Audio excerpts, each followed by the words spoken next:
Oh, you have to. I mean, Washington's coming in here tomorrow night, so um, this isn't a beauty pageant. You know, I mean, we don't get rated on our wins. It's a win. Obviously, a lot of things what we can be better at. You know, the rebounding, 19 for 20 points, a huge concern. We gave them another 19 off our turnovers, so that's 39 points we allowed just off of offensive rebounds and turnovers.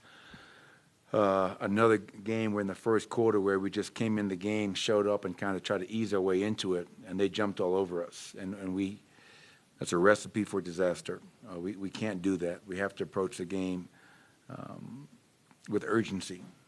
So good win. You know, we're down 3 with 52 seconds to go. We closed out 8-0. Some really good late game execution, shot making, got some timely stops, but you know, give them credit. You know, they played their hearts out, and they made this a game.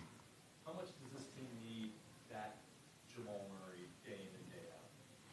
Yeah, I mean, and just like every quarter, you know, I mean, when Jamal is out there, you see what he does in the second half tonight. You see what he does late in the game in the fourth quarter. He takes over, huge shot making, and to be honest, Joker shooting only 16 shots, Jamal only shooting. I got to get those guys more field goal attempts. I got to get those two guys 20, 25 shots a game. Easy. And that's no disrespect to anybody else, but, I mean, we need those guys to carry the offensive load.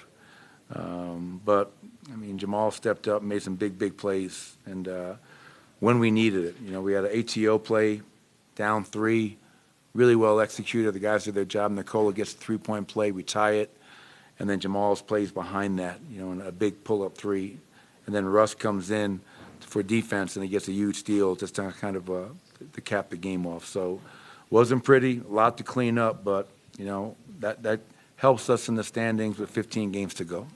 Coach, is Washington the type of opponent that a game like this is good for? Because you say, No. the gas ready. No. Don't have to. They already beat us. Right. I mean, like, no matter what happened tonight, even if we won by 40, lost by 40, Washington already beat us. So, like, tomorrow night's game, if there's any, like, oh, we got these guys, that's what we thought last time we played them, and they beat us in their building. So, and they're a little bit different team. They've made some trades. They've got different guys playing for them, Marcus Smart, Chris Middleton. So this tomorrow night will be our 5th game in 7 days. So that worries me more than anything is the 5 games in 7 nights. But when you're playing against a team that's already beaten you, that should be all the attention you need going into tomorrow night's game, in my opinion. Do you think your team was kind of looking past LA today because of all the injuries and the guys didn't have enough night to just slow start? I don't know. I mean, I don't think so. I mean, we spent all day talking about how this game has nothing to do with who plays for them. This game is all about us because you only have 16 games remaining. And when you look at the standings, and you're 1 game ahead of the Lakers in the standings, and you're tied 1-1, you have, no matter who plays for who, we have to find a way to start playing more consistent basketball, better defense throughout. If we were looking past them, I don't know. But to be honest, through 66 games now, we have the 29th rated first quarter defense.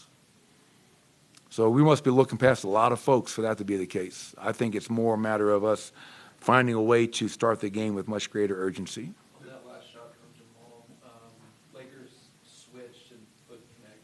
Kind of, he's like fronting Nikola. Nikola basically uses it as like Sits a screen on his own. Yeah, is that something you guys can like kind of go to and model, a little bit more as teams are switching smalls onto Nikola? Yeah, and not only were they switching, but Jamal couldn't make the pass because Christian Brown's man on the wing, Jordan Goodwin, was sitting in Nikola's lap. So he literally had 3 guys on him. And obviously we talk a lot about when Nikola's being fronted to screen your own and drive the red. Red is a front for us. Drive the red, and obviously that last play kind of stalled out.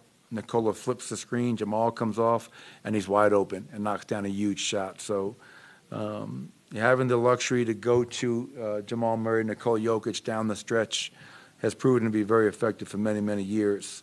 And tonight was another example of that. You said you're on 5 and 7. Wednesday, you say I've got to get these guys lower minutes, more rest. time off, then you're talking about the standings.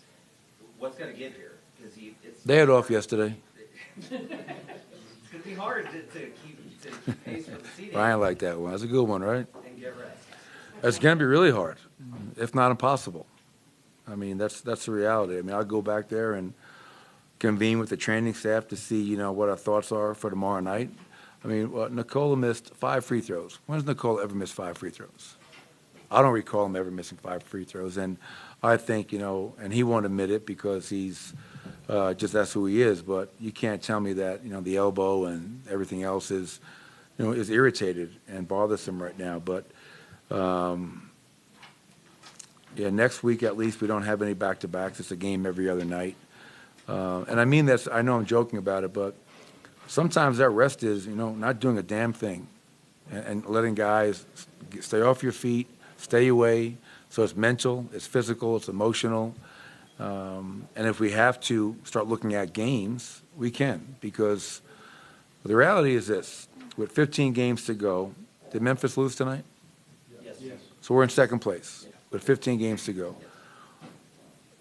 If I told you that we're going to finish the season in 7th place, it's not out of the realm of possibilities. If I tell you we're going to finish the season in 2nd place, that's very realistic. A lot of things, because you think about it, we got the Lakers, we got Golden State twice, Houston twice, Minnesota once. There's a lot of teams that we're competing with that we have to play coming up. And those head-to-head matchups and outcomes are big, big differentials. So, you know, we'll continue to communicate, check in with our guys, and see what we have to do. What's the balance for you? What's the balance for you showing grace to your guys and, you know, knowing when to you know, coach them a little harder?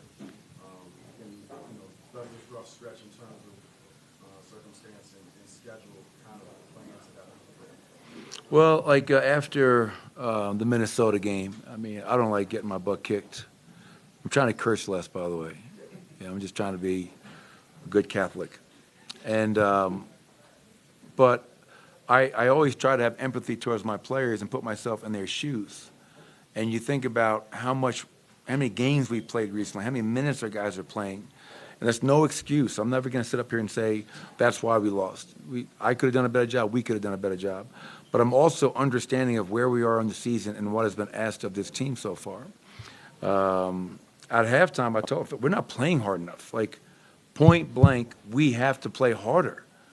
Like, this is not a preseason game. Like, we just show up. Yeah, we are fighting for seedings and standings and matchups. Like, every possession, every quarter matters.